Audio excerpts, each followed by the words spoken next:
What's going on, man? It's Wednesday night. This is Track Chat with the most known unknowns. I am Coach Kyle Stevenson. We got Coach Stamps from East Tennessee State University and B. Lamont Johnson from Johnson C. Smith University in Charlotte. So, for those of you that may not have been keeping up with the show, this is the first take, the barbershop talk, the Shannon and Skip version for track and field. This thing really started out with us just kind of having some fun, trying to stay busy during COVID-19. But it kind of got a little bit too fun, so we're gonna keep this thing going. This week we're gonna cover a couple of things.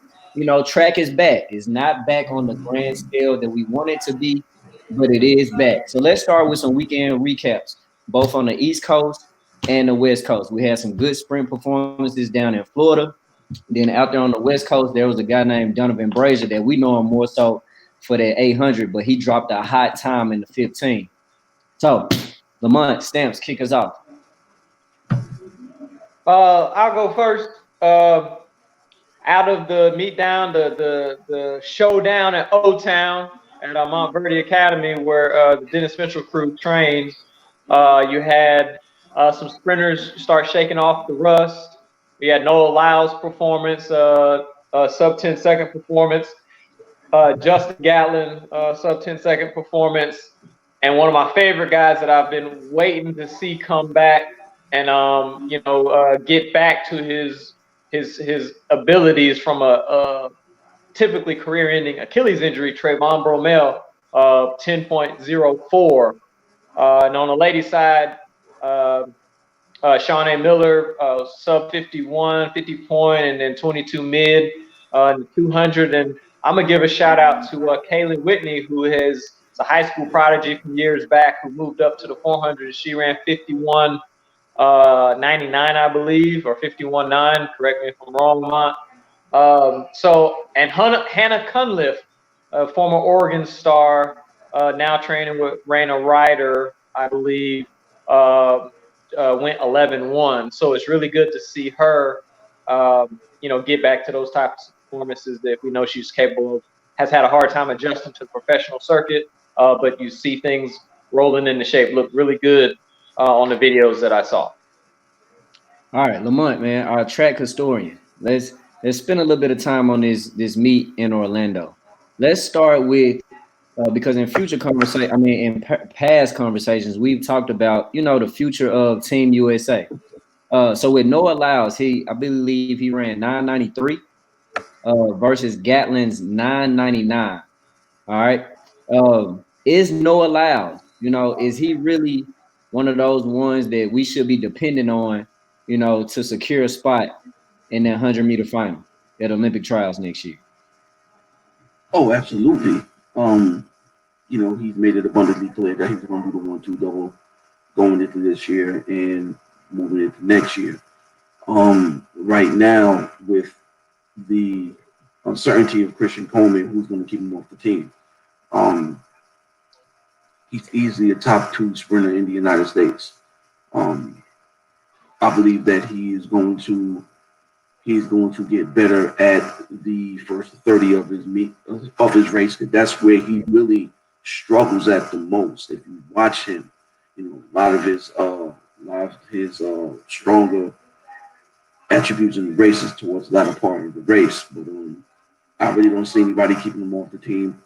He showed some flashes, even though he had a 4.0 tailwind, because that's what everybody's going to say. Oh, he had a 4.0 tailwind. Well, guess what? So did everybody else.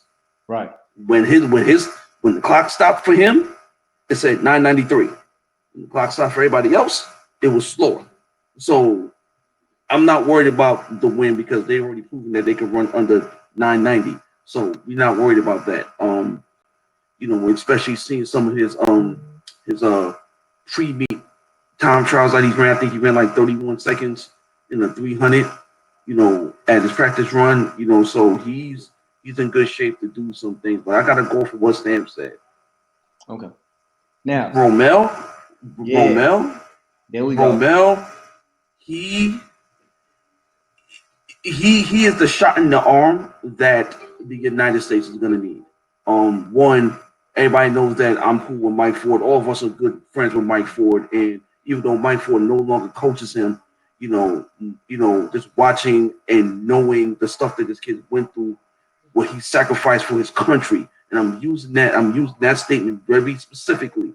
What that kid at the time sacrificed for his country. Okay. He lost 4 years of his career. Okay, for his country. And for him to come back and almost wanted to quit. I watched on another interview on another site where they said that he was gonna quit. And for him to come out and run 10:04, to me, that was a blessing that anything's possible, and I'm happy to see that. So Romel showing that he's gonna be back to form, and let's be fair, I call Raina Ryder somebody I've known since 1996, 1997. I've known Raina longer than everybody on this panel. I've known him. I call him the career reviver because Hannah Cunliffe, she had a lot of promise.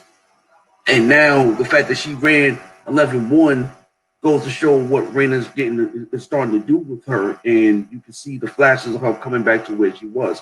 I just kind of hope that she stays on the path of, not looking for the ha-ha moment. Look, y'all all wrote me off and this and the third. Let's be humble, because as quickly as God gave it to you, God can take it away.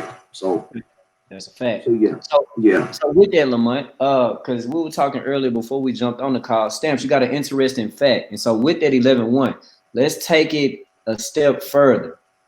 We've talked about what exactly is fast, how fast is fast. Let's really, for us, let's showcase the world like just how rare it is to be fast. So Stamps, I do believe you have like some specific numbers or whatnot that you want to share.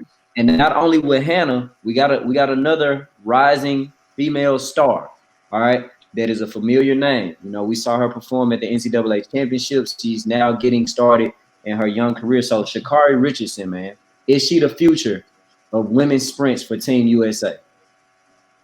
All right, so stats with Stamps here. What a lot of people need to understand about what fast really is there's a very small percentage of people in the world that can do these things, run under 10 seconds, run under 11 seconds. It's so rare.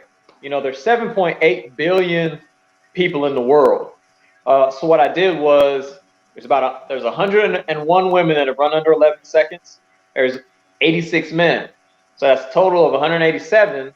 Divide that into the 7.8 billion. That's 1 in 41 million people in the world have that capacity. So that lets you understand how rare that is to achieve such a dynamic.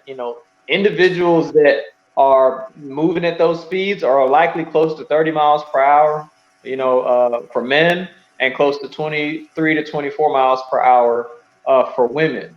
So you've had, the greats, Donovan Bailey, Carl Lewis, Justin Gatlin, Maurice Green, Leroy Burrell, all the way down to some of your college guys on the fringes. I mentioned Jalen Bacon and Trayvon Bromell, or Christian Coleman that ran under that in that time, Nagoni Makusha, Walter Dix. Go on the women's side, on the top end, you got Flojo at 10:49, all the way down to Jet at 10:64 or 10:65, if I'm not mistaken. And then again, those fringe collegiate girls that are in the 10.9s and 10.99s, 10.98s. So it's really important to know and understand that, just like you hear all the time, that 1% of a collegiate basketball or football goes on to the next step of professional sports. It's probably like 0.5% of the college seniors that are at championship meets at the NCAAs, which is obviously one of the top track meets of the world year in and year out, go on to legitimately have a financed professional career. And, what we're just ultimately hoping is to give people greater appreciation and respect on how fast that really is. one little infographic I remember. One of my favorite high jumpers is Mutaz Barsham. Hold on. Because I want to know though, and I want you and Lamont to really discuss this with Sha'Carri though. Based off of the stats and what she's done so far in a very, very young career, both NCAA and now professionally, and she's hit those times, whether it be a 2.4 win or a 1.7. Meaning, so for those out there that don't know the win gauge readings, whether it's a 2.0 win and below, which makes it be a legal time, versus a win aided time that would be anything over 2.0 win. So in other sports, people tend to jump on the bandwagon really, really fast when people do something one time and it's really, really hot. This young lady has done it multiple times so far. Should we be jumping on her bandwagon now to say, hey, she may be the leader of the new school? I think she is. The fact that the fact that she hasn't had much time in her young career to show and prove it, there's a certain hunger, there's a certain flair, there's something different about her in my eyes that is setting her apart. And I think once she grows mentally, in the sport, she's America's answer to Pocket Rocket out of Jamaica. So that's a bold statement. That is a bold statement. That's a bold statement. Sticking with it. All right, Lamont. Okay.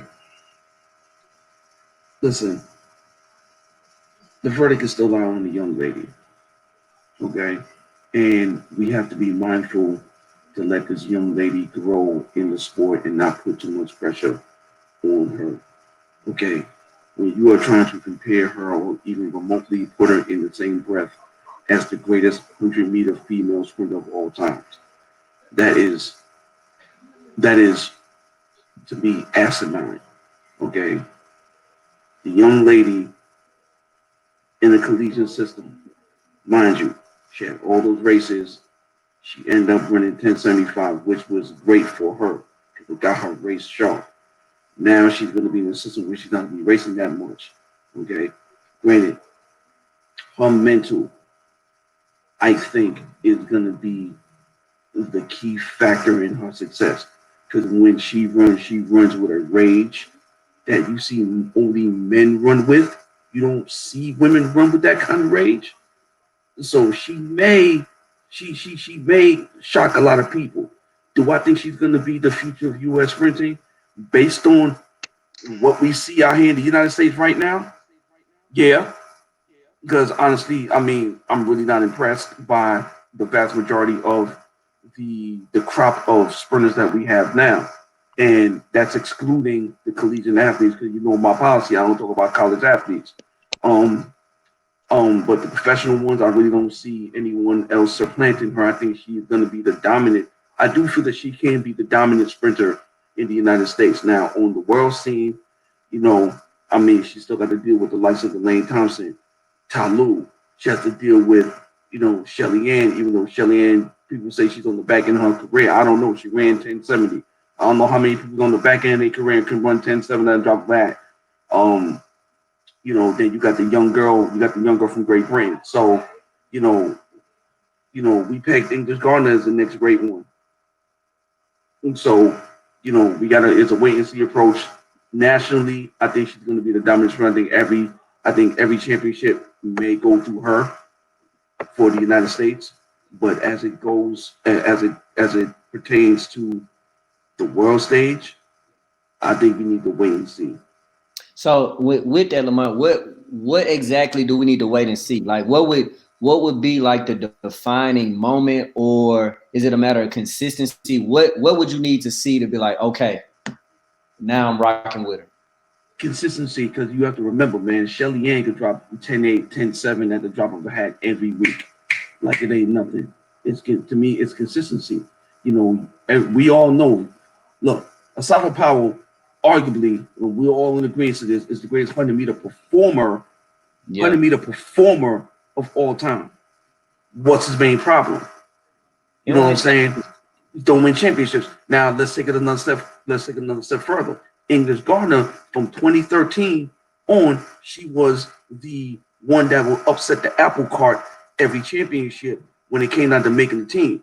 Then when she got on the circuit, or when she got to when she got to the World or Olympic Games, she never performed up to snub. So that's the thing. Now Sha'Carri may be different, and I hope she's different. But right now, let's wait to see how consistent she can be. She has to be able to drop 10 nines and 10 eights at the drop of a hat. You know, that's the difference with a lot of those sprinters. A lot of those female sprinters, especially the ones that you want to knock off, you know, they out there, they dropping 10 eights, 10 nines, right. 10 sevens. Stamps over there shaking his head though. He got something. He can shake his head all he wants. Because you're not trying to deal with the trolls for you picking wrong. And I think you're right. Because hey, Teddy Brownie. Hey, Teddy Brownie, we can't hear you. To Sha'Carri being, I think you're afraid to state your claim that Sha'Carri is the next thing up. LeBron James never played one NBA basketball game before they said that this guy was going to come in and be Keith James. So you can't compare. So we compare the team sport that has no consistency of the NBA season or NBA level, other than understanding, recognizing, and appreciating their talent, which is what we are with Sha'Carri. The fact that you say you want to see consistency and you're not honoring talent is the same reason why, like we saw the Jordan documentary, when he broke his foot in year 2, everybody knew how good Jordan was, and they were either for him or against him. And for you to say, I'm going to wait and see, you don't sound like the person that's been talking all this hoopla about, I told you first, because when she becomes that, we're going to have a recap show, and I'm going to say, you missed the boat, because if I said this, like we're trying to get betting done at track and field meets, Lamont, my question to you is this. As wide open as the women's 100 is, if you had $1,000 that you had access to bet, would you bet it on somebody else or would you bet it on Sha'Carri? Because I'm betting all on Sha'Carri. That's my question to you. Okay, first off, right, you have the Teddy Riley Wi-Fi thing going on again. I can barely hear you. That, like, seriously, you sound like sound waves from Transformers right now. So I need you to do something with your audio, and so I can hear what you just said. Because I was not able to hear anything you said. Sound wave. I'll run it back to you real quick, Lamont. So yes, please do. When LeBron James was coming out of high school, he was that guy. He never played an NBA game. He never not played. Comparable. Not comparable. It's a team sport. It's a team sport to individual event. But no, he was regarding the performances of an individual player within a team sport. The individual player as to what he could do. The hoopla within a team sport. For King Magazine, ESPN the magazine, Sports Illustrated was LeBron James. Within a team sport. This is why I love you, Lamont, man. Like, you can find a way to make something look, sound, taste, cook, smell, walk, and talk like a duck and still say it's not a duck. Within a team sport. Okay, listen. So what? All right. So what was the rest of his question? Like I said, he had the Teddy Riley thing. I was trying to explain it to you till you said it was absurd and it was a team sport. Okay, so we're comparing the ultimate individual sport to a player. No, hold on. Let me finish. I'm saying that's not what we're comparing. That is not. Okay, but all right, then LeBron should never been brought up then. So I would rather you bring in Serena or something like that. Okay, Lamont, hold on. No. What? Listen, you very simple guy in this moment. LeBron James that he played at the LeBron James high school team that he played on did not go to the NBA with him. You understand that? His sole singular abilities is what made Nike give him $90 million before he played a game. So by you sitting back, by you saying, I'm choosing to wait, all that is a testament to your unsureness on if she's the future or not. So I make it very simple. If you have $1,000, it's a yes or a no. If you have $1,000 to bet on Sha'Carri or somebody else at a track meet with the current status of the women's 100. Don't answer that question, Lamont. You still working at NCAA. Don't answer that question, Lamont. But I already did. I just said that she's going to be the dominant U.S. sprinter. I said that. I said world stage now is a completely different animal. World stage is a completely different animal. I said that earlier. Run the tape back. I said that earlier. That I have no issue with what she's going to do on the U.S. level because I don't see anyone in the U.S. that can dethrone her. You know what I'm saying? In the U.S. right now, because all the guns are done. Tiana's on her last leg. Carmelita's coaching. Allison's running the quarter. Okay. Genema, she's doing what she's doing. You know, all the top dogs are done. Like I said, on the U.S. national level, do I believe that she will be the dominant U.S. sprinter? Yes. Do I believe that as long as Elaine Thompson and Shelly Ann Fraser is still running, is she going to make an impact on the world stage? And I'm talking about winning. I don't see that happening right now. But can it happen? Okay.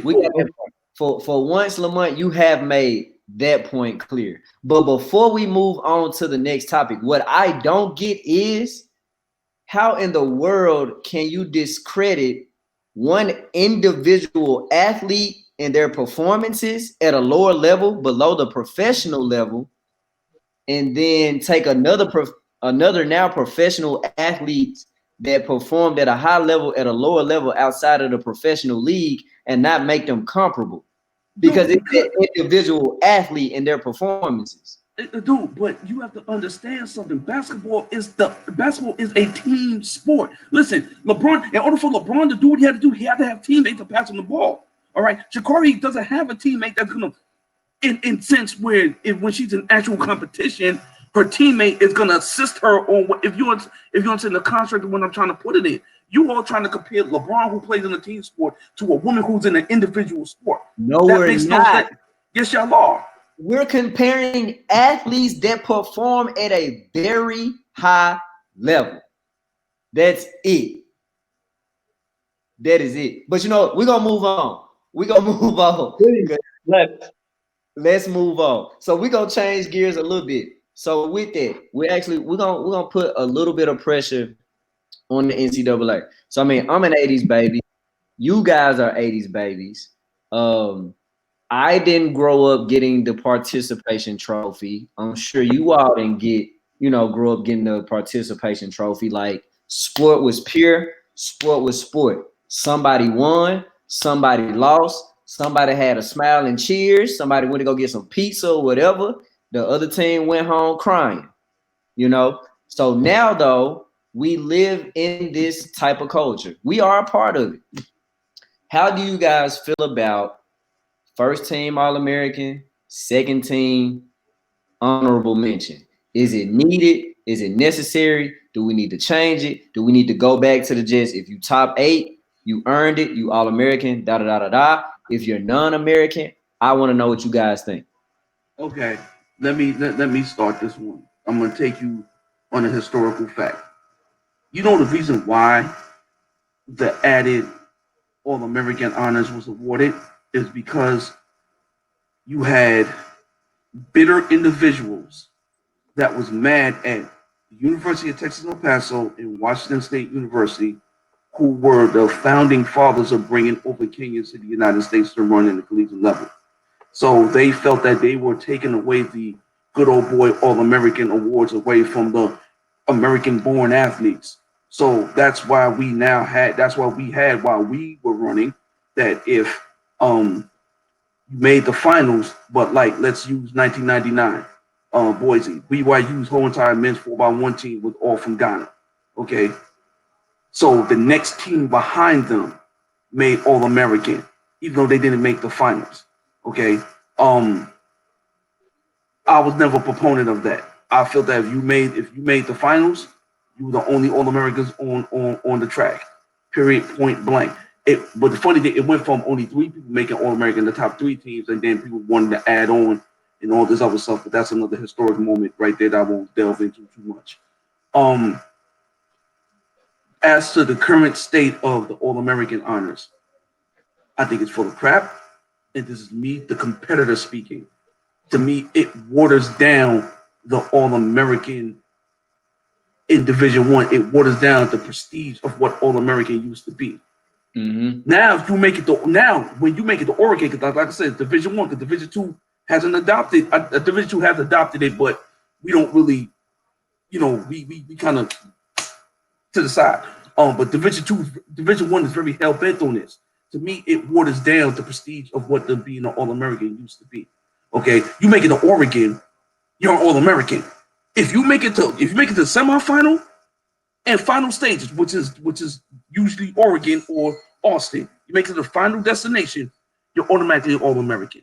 If you make it out of the quarter rounds, if you make it out the prelims into the quarter rounds, now you're an honorable mention.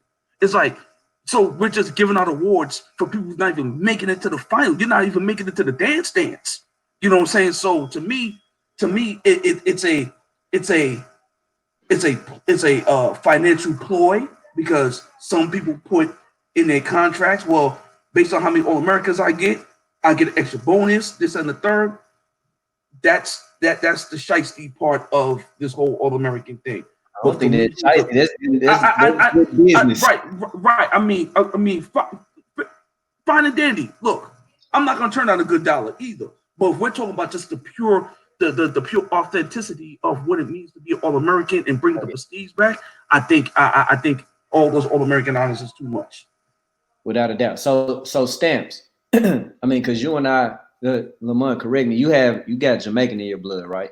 Yes, sir. All right. So Stamps, you and I, we're straight USA born, right? Correct. Okay. So with top 8, should top 8 strictly be top 8? No matter if you're American born, non-American born, because you're running for that American university? Yeah, see, I'm a proponent of it should go out to 16. And this is why. I was that guy that I think I was 13th in 02 outdoor, and then maybe 12th indoor in the 60 hurdles. And I was over there like, ooh, who foreign? Just so I could move up, because in Stokely, the thing that the pride that you had was you wanted to be on the wall, right? And any individual All-American, you wanted to get up on that wall. And as I became a coach, and I think I traveled around and whatnot, and then you go to basketball stadiums and whatnot, and you see these banners for making the Sweet 16, and being a big football fan, they do the. I know it's about statistics and coaches polls. I'm not really big on like football writers associations and stuff like that having All-Americans down off of somebody voting, but on track it's your performance. It's like I said, the person that makes it to NCAA's, that's an achievement all in its own. And I don't think there should be an honorable mention All-American. That's BS. I agree that's BS, because we used to get like an NCAA participant. I think I actually have one.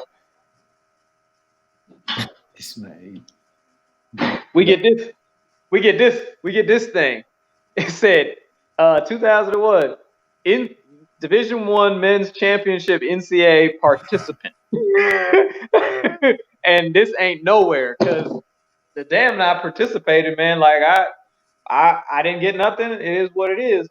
But there should definitely be. I think it should go out to 16, because again, like I said, I had a young lady in the 100 hurdles that ran 13:01, and she didn't make the final. I get it. You got to run under 13 seconds to make it, but she should be acknowledged, I believe, for being one of the top 16 people in the country in her respective event because it makes sense, it works out, and it's in alignment with, since track and field is trying to move more to a team space and have people understand like the other team sports. If you're the 16th best in your field, in your division, I mean in the country, that's not nothing to really be disappointed in. So I think it should stop there. As you first team and second team, and cut it there. Is my thoughts and my feelings. Speak on it, Mike. Absolutely not. Once again, okay, the girl won 13:01. Guess what? Oh well, too bad, so sad, and I'm sorry. Like, I could be kicking myself in the butt. You and I had this very conversation about my 400 hurdler when I was at Wisconsin. And you know what I'm saying? The one thing I'd said to you is like, hey, look, he didn't make it. Oh, we talked about the training more along the lines of the training aspect, but when it came down to the All-American stuff, like, yo, he didn't make the finals. Oh, well, too bad. You know what I'm saying? And he wouldn't have taken the honor anyway because he's his coach's child, per se. You know what I'm saying? I would look at him like, yo, he's the second place All-American honor. He would look at me like, Coach, you won't get that ish out of my face right now. You know what I'm saying? Nah, man, look, we are not making going to the NCAA prestigious anymore. Stamps, you and I come out of the same era, dog. We come out of the same era. And I spoke. I spoke at the convention. I spoke at the convention about this, and I'm adamant about it. Me actually disagreed on it, and that's fine. But I'm a firm believer that, I don't know who. Maybe it was on a different show, but like the NCAA meet itself, what they say, one of the top 3 meets in the world. So you really mean to tell me where that person that maybe just missed the final, or again 10:07 did not make the 100-meter final a couple of different, what was that, 2 years ago or whatever, and you really mean to tell me that person's merit, ability, and capacity should be foreshadowed and not have something to commemorate what his achievement was in that year? Nah, man, that's the type of stuff to me, because you're not. When I was 13th and 12th, obviously I wanted to make a final. Hell, they said it on the YouTube video. Tennessee's down. Stamps didn't make the 400 hurdle final. Those points would have helped. So I already felt bad enough. But at the end of the day, you know how many people didn't make it to the NCAA championships? So, I don't think that's participatory at all, because if you're there and you do well, and depending on the event now, the honorable mention stuff, again, I don't, like I said, they used to do first team and then this participation coin. I got it right here. So you're talking to somebody that's lived on both ends of it. I didn't complain that I didn't get it done as an individual athlete, but I tell you what, for the amount of people that didn't make it and I was there, it would have been nice to have been acknowledged that I was, at one point, I was the 13th best, collegiate 400 hurler in the country, man. Look at the results and see you finished 13th. I'm Steph. I'm sorry. I'm sorry. All right, now, if you want to do a real comparison, here's a real comparison. So you mean to tell me the guy who got 10th at the Olympic Games, he should be recognized as an Olympic finalist? He should be recognized as an Olympic finalist? No, listen. You know what they did for that? They're not going to get a plaque award. It's a distinction now. You're like a doctor. You get that OLY by your name. That means something. You're always an Olympian. You're always an Olympian. That definitely means something, bro, because I ain't one. I coached at the Olympics, but I can't put OLY by my name. I don't get that distinction. Coaches don't get that distinction. You had to physically make it there. So yes, and I believe that those types of things are important for people to walk away from the sport feeling accomplished. I don't think that we should ever be. Nah. I don't want to use the word bashing, but so let me ask you something. Let me ask you something, Lamont, in all honesty. If like KY said a little while ago, if you at the Division I level, that's the peak of our sport. Right. here's where it kind of twists for me. I do see some dichotomy and a little difference of, okay, well, does Division Two and Division Three do it all the way through second team and honorable mention as well? Because for me, purity wise, those times and distances and jumps are all slower. It doesn't seem as rare because we all know that the 16th or 17th D1 finisher quite possibly could win the D2 meet.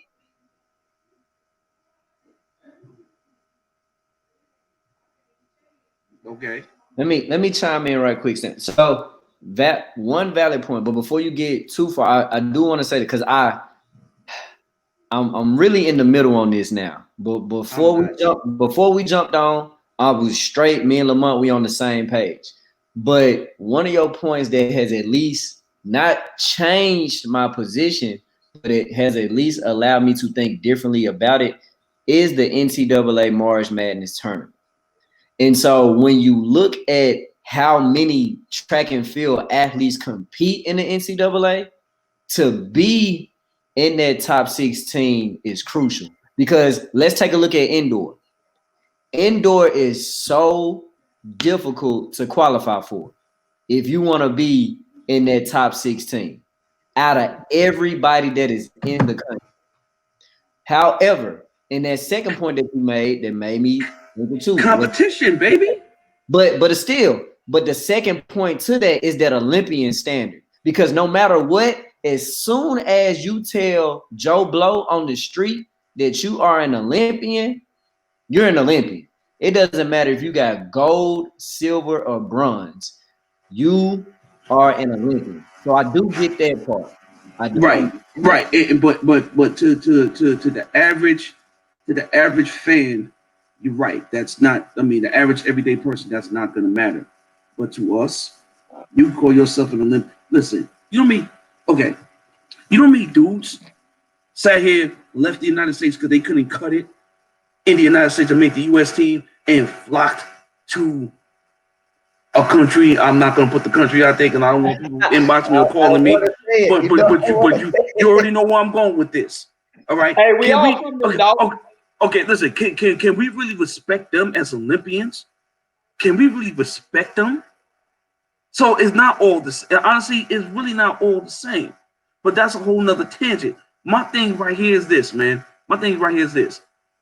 If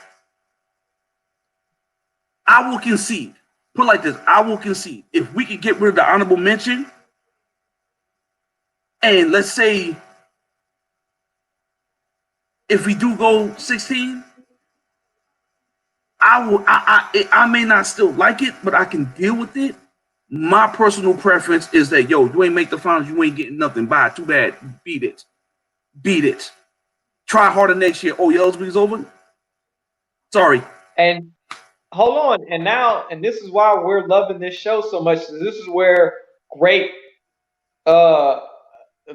ideas and subjects are brought to pass. So if this distinction is so dynamic, is so meaningful, is so pure, because I think, Kyle, you're a first team All-American. I'm a first team All-American through my relays, whatnot. Why not somehow petition or charter the movement of All-American? Why can't that be a designation or a distinction?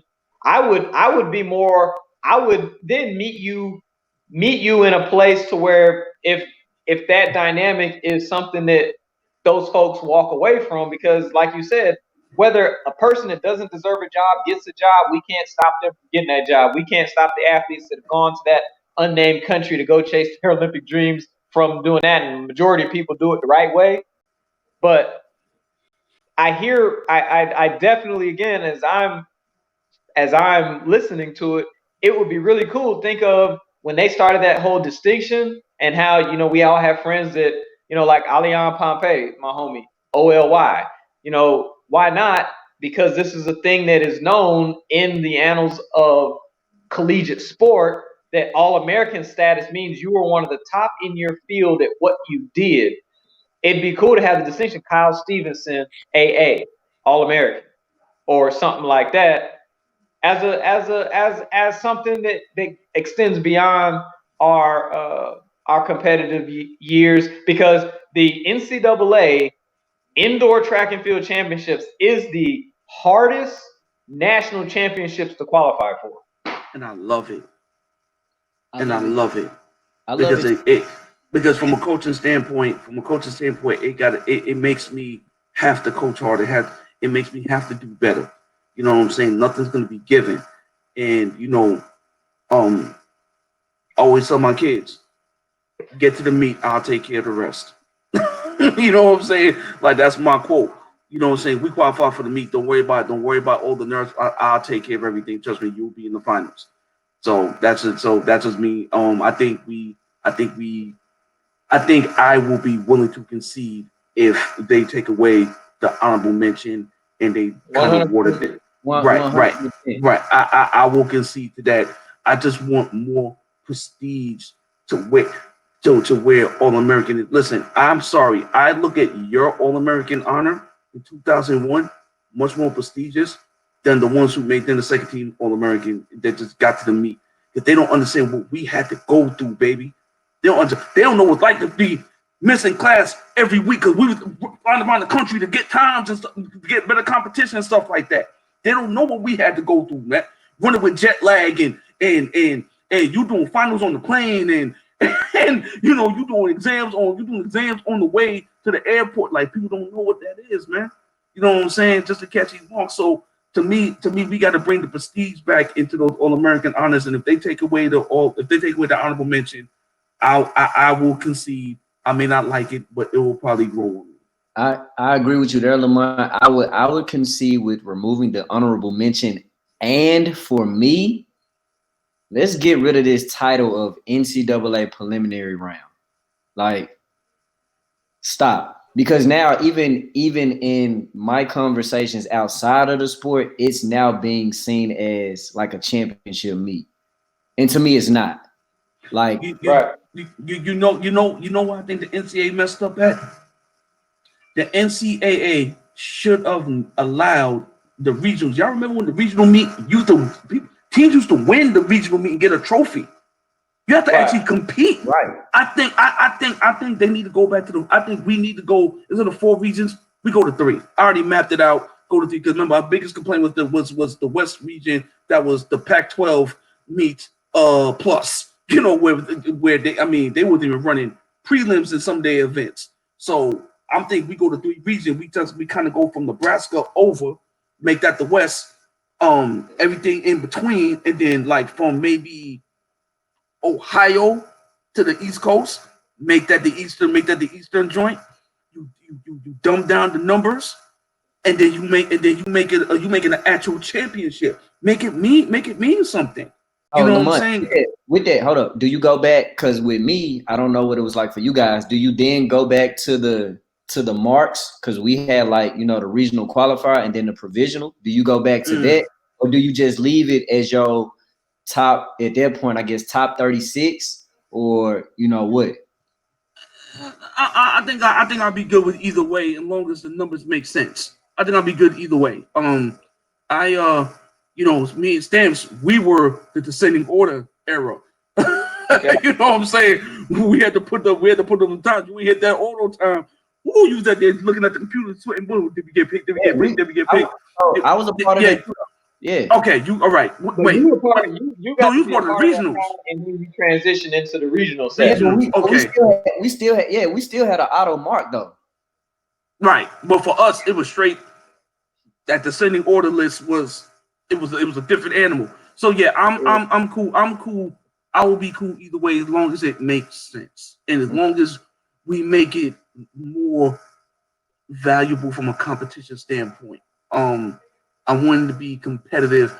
It's kind of like, and I hate to sound like an echo, but our friends at Athletic LLC, they said it best. Cross country is one big participation thing. Everybody get to go to regionals. Everybody get to go, and I don't want that. You know what I'm saying? I don't want that.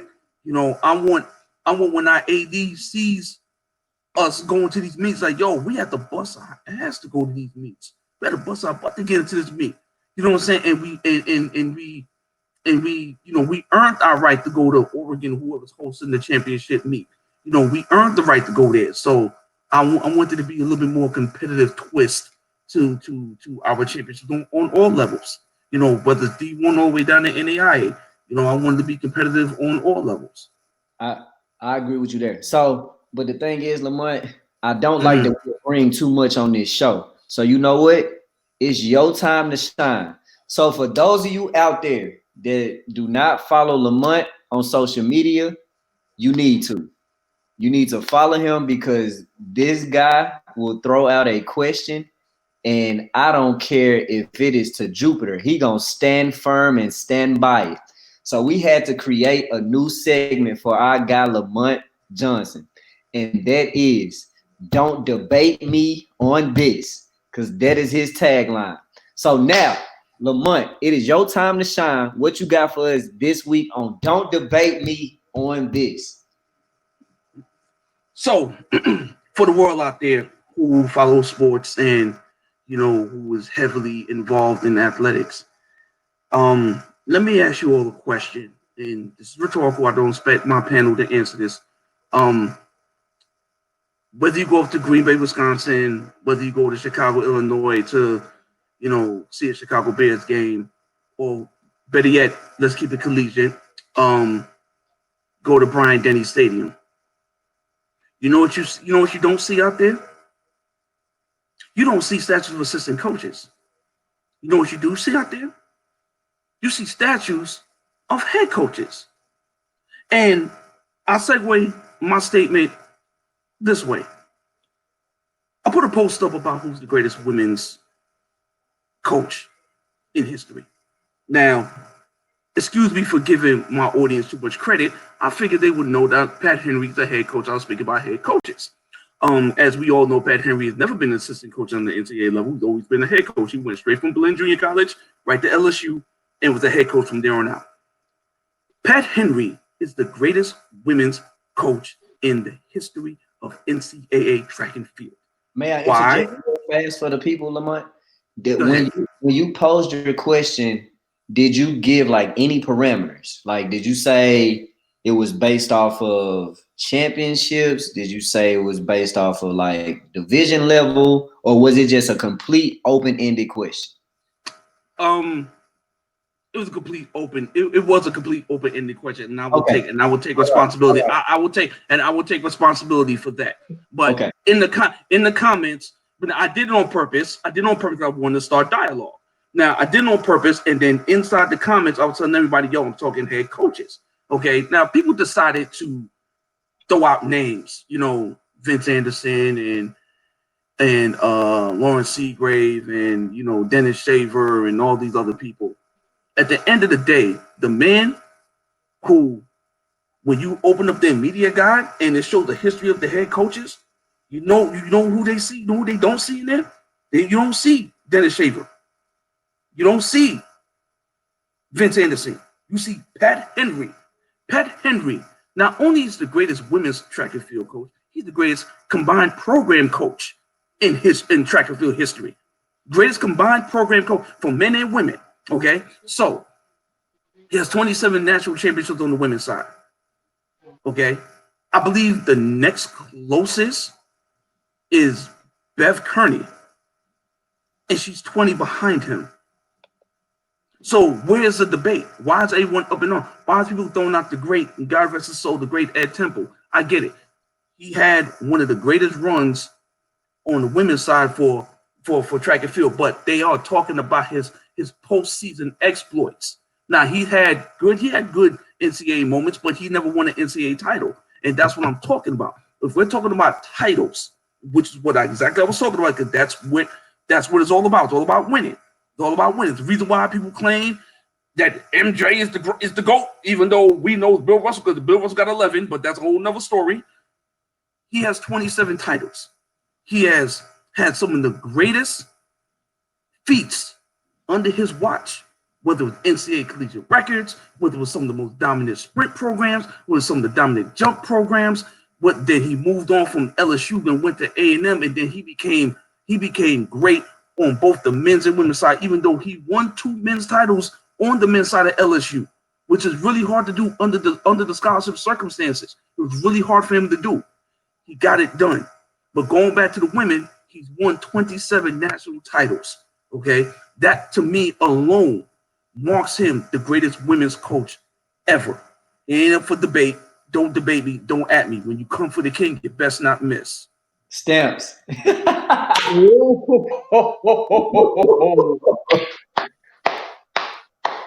So let me ask you a question there, Lamont. Are you one of those guys to where is it the body of work during the time of the work or a body of the work over the duration when somebody's older versus younger? Because I understand a lot of the MJ LeBron talks statistically was he was accomplishing things that MJ hadn't earlier in his career based on stats, but then everybody always blows up on who's the better player because of the lack of championships. So before I say who I believe is my best women's coach, I need to understand that from you on, are you saying because he's had the time to amount what he's amassed, what he has, or what? I think looking at his career, which is still going in its totality. So, okay. Yeah. So I'm going to go with a gentleman that's been at a place for a little under a decade that has won 13 national championships. So roughly half of what Pat Henry has accomplished in the totality of his career, this young man has done in 8 years. And he has one thing that Pat Henry doesn't have: the Triple Crown. So how can you be the greatest if you ain't won all 3?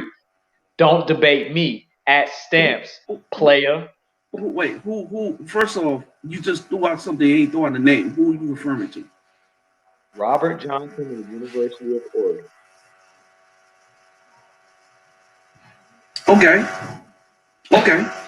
Okay. So Robert Johnson does have the Triple Crown. Robert Johnson has. Hold on, wait a second. Does Pat Henry? No. You're right. Pat Henry doesn't have the Triple Crown. He doesn't have a Triple Crown. Okay, but once again, you and I both know, A&M and LSU is a completely no. Because this matters. Okay. It really does. Listen to me. Now here's one will school you. It does. Okay, hold on. Here's one will school you. Okay. I'm not gonna go into names, but there's a reason why Vin Lallana, was it Vin Lallana? It was Vin Lallana, then it was Vin Lallana, then Vin turned the reins over to Robert, correct? No, these none of these championships were Vin's. No. I'm looking. I'm doing the timeline thing. Vin Lallana, and then it was Robert, because Robert was on Vin's staff, and then they just promoted Robert from when Vin decided to step down. Correct? Yeah. Okay. All right. So here's something very closely. Okay, and we all know this because one thing about track and field is unique in the sense where you have to set up the team based on the history of the program. No. Listen. This is what you're gonna do. You have to listen now. You have to learn how to listen. Okay. The coach before Vin got fired because they didn't do it the Oregon way. So Robert, okay, because we all know, Oregon is not, before all this stuff started happening, we all know that one thing that Oregon wasn't too fond of was sprinters. So how does Robert, as great, and this is where Robert's brilliance come into play, and I'm not crapping on Robert because Robert gets a lot of praise from me. This is where Robert's brilliance come into play. Robert knew that he had to satisfy Phil Knight, who calls the shots over there, unfortunately. So he had to make sure that the distance program was on par. Now, Pat Henry was never in a situation where the AD said, listen, you have to have a cross-country program. They never put that pressure on him.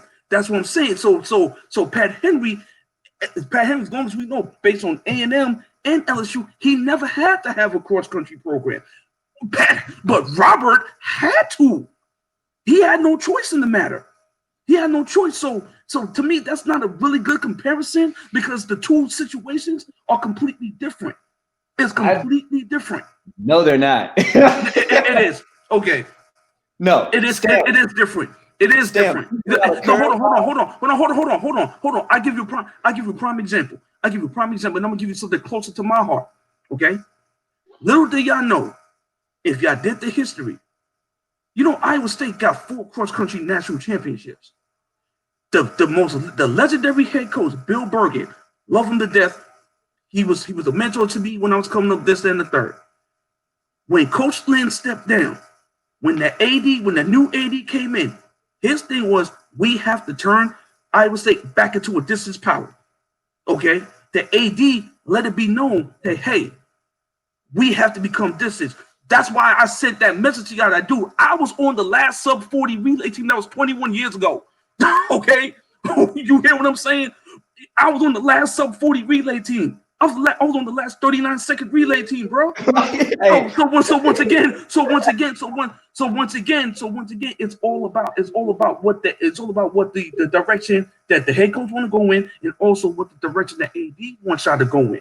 Pat Henry never had that pressure under him. I expected more from you, bro, and this is why. But I'm telling you the truth. I'm telling you the truth. I'll let you talk. I expected more from you, and this is why. You told me that greatness only begets greatness. So a person, albeit the GOAT that's not chasing greatness, because we all know how come John McDonald gets this praise on the men's side for his multiple triple crowns and all that he did, but the same isn't reported to Robert for the women's side, just because it goes against your thought process, your paradigm.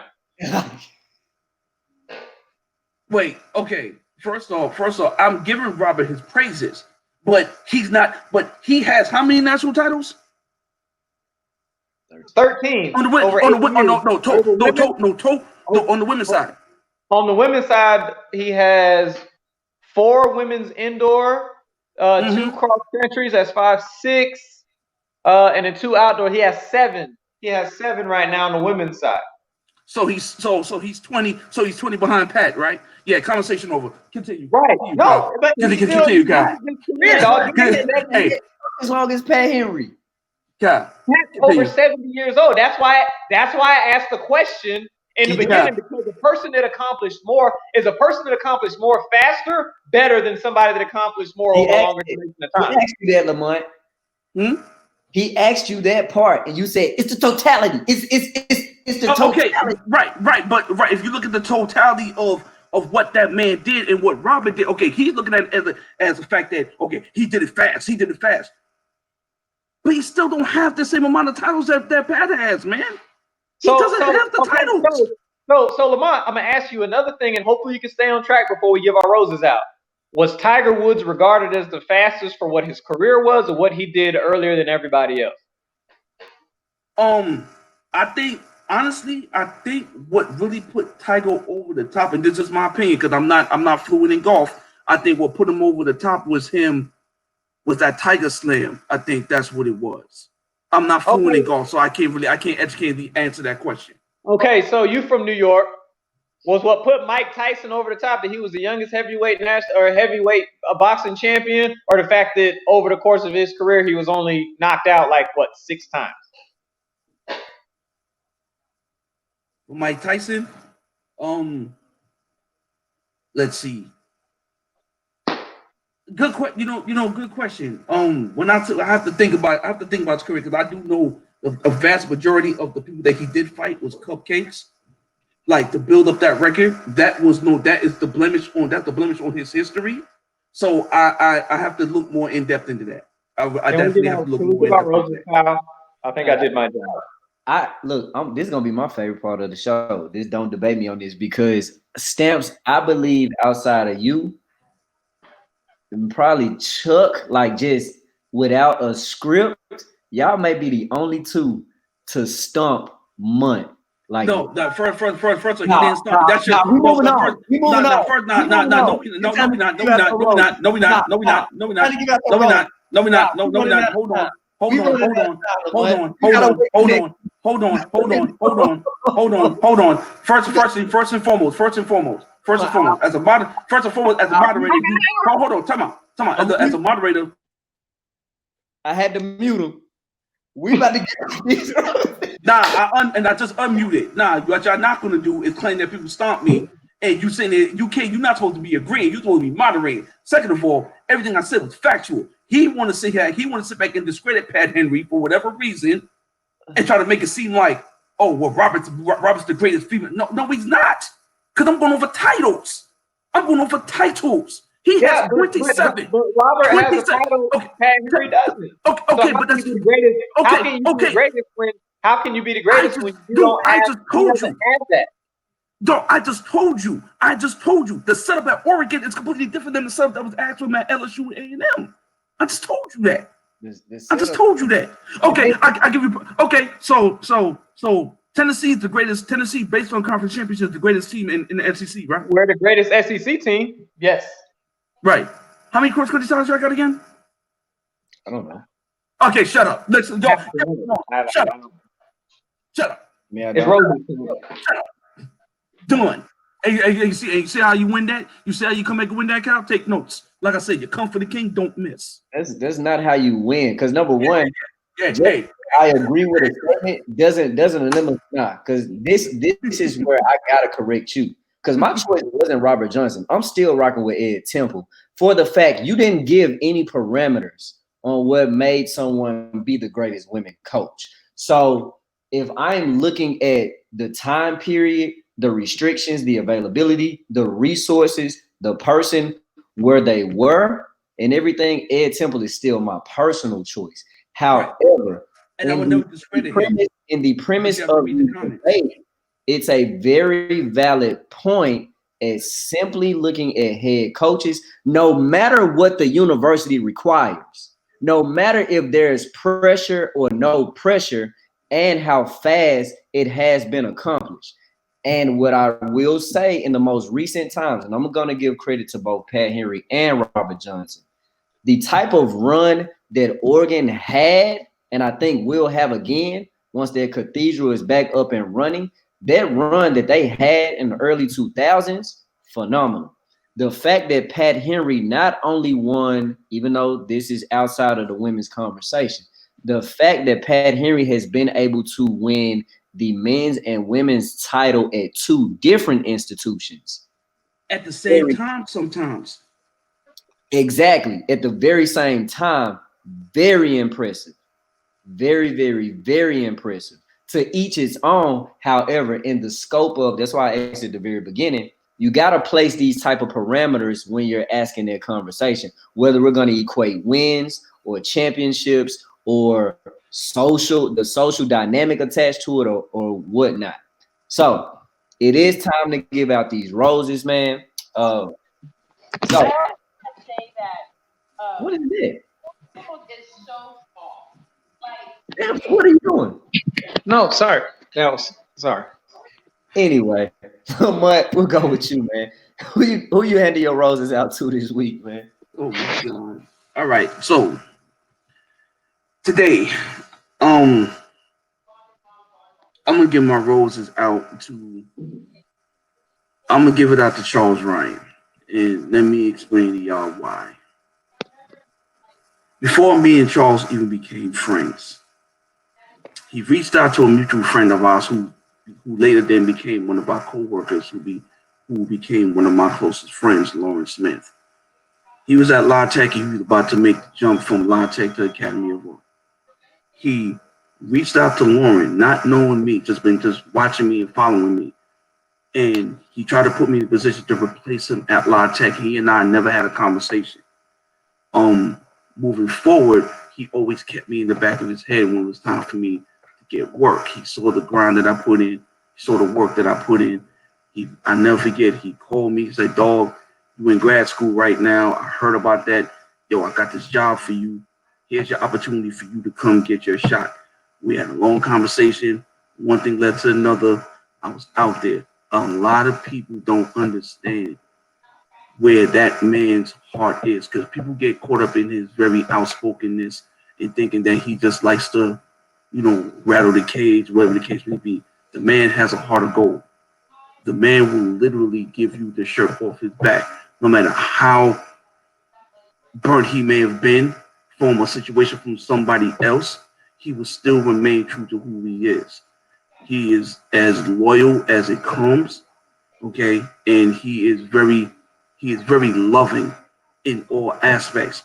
He is a great provider. He is a great human being, and without him, my career